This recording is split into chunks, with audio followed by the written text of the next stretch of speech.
কংগ্ৰেছ দলে অসমৰ যুৱ শক্তিৰ ওচৰত ৰাকেশ পালৰ হোৱা নিযুক্তিৰ কাৰণে ক্ষমা বিচাৰিব।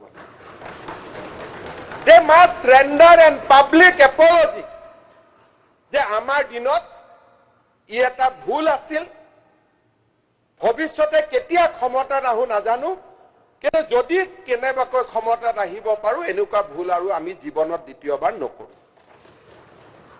অসমৰ যুৱ প্ৰজন্মৰ এইটো অধিকাৰ। They owe this from the Congress Party.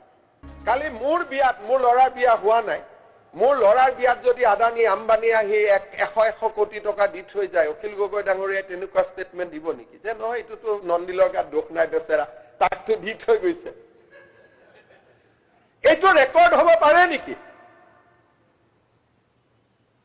Himanta Biswa Sarma আমি বিলাক সাধাৰণ মধ্যবিত্ত পৰিয়ালৰ পৰা ইয়ালৈকে অহাৰ কাৰণে আমাৰ ক্ষেত্ৰত আইন কানুন বেলেগ,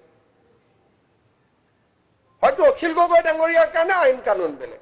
তেখেতৰ 3 লাখ টকা লোৱাটোৰ ওপৰত আমি চবেই তেখেতক টিটকাৰি মাৰি আছো, কাৰণ he has risen from a small family.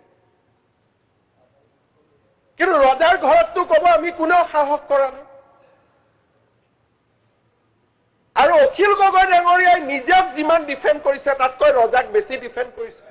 এটা লাইন মই মাত্ৰ এটাই অনুৰোধ কৰিছো, যদি মুখ্যমন্ত্ৰীৰ নিকটৰ মানুহ নাই তেতিয়াহ'লে বি.কে. শৰ্মাৰ ৰিপৰ্ট অনুসৰি 2টা সিদ্ধান্ত দিব লাগে। মই নিজকো কৈছো যে ইয়াত চিবিআই এনকুৱাৰী দিয়াৰ কথা কৈছে বিপ্লৱ শৰ্মা, এটা মানে ৰেছপন্সিবিলিটি ফিক্স কৰিবৰ কাৰণে মোৰ বন্ধু এজনৰ নামো উল্লেখ আছে, গতিকে মোকো সাঙুৰি লোৱা হৈছে। মোৰ ওপৰতো চিবিআই এনকুৱাৰী দিব লাগে। আৰু 1 নম্বৰ, আৰু 2 নম্বৰ যে বিপ্লৱ শৰ্মাৰ ৰিপৰ্ট অনুসৰি গোটেই সেটটোকে মানে একেবাৰে কেনচেল কৰিব লাগে বুলি যিটো অৰ্ডাৰ আছে সেইটোৰ ব্যৱস্থা কৰিব লাগে।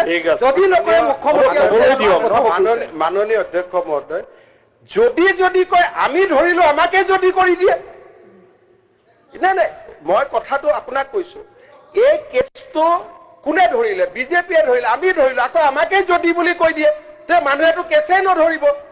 নাই মই এখন পঢ়িছো, মই এইটো উত্তৰ দিম। আপোনালোকে যদি পুলিচকে চুৰ বুলি কৈ দিয়ে, পুলিচে ক'ব চুৰ হৈ থাকাই ভাল।